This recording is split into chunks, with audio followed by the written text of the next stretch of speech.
सुप्रभात मित्रांनो. सकाळचे 6:45 वाजलेले आता. आज धुलिवंदनाचा कार्यक्रम. आज धुलिवंदन. संपूर्ण भारतीयांना धुलिवंदनाच्या खूप खूप शुभेच्छा. मित्रांनो, पूर्वीच्या काळी धुलिवंदन हे पूर्णपणे नैसर्गिक पद्धतीनं साजरं केले जायचं आणि आताही देखील आपण सर्वांनी नैसर्गिक पद्धतीनं धुलिवंदन साजरं करावं अशी सर्वांना आग्रहाची विनंती.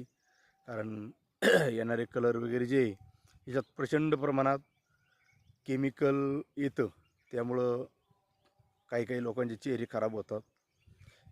त्यासाठी एकतर जो कलर आहे हा सुक्काच वापरला पाहिजे. आणि दुसरी गोष्ट म्हणजे पूर्वी त्वचा वगैरे खराब होऊ नये यासाठी पळसाचा फुलाचा वापर केला जायचा. आजही देखील आपण पळसाचा फुलाचा वापर केला पाहिजे. आणि अशी सर्वांना विनंती. पुन्हा एकदा धुलिवंदनाच्या सर्व भारतीयांना खूप खूप शुभेच्छा.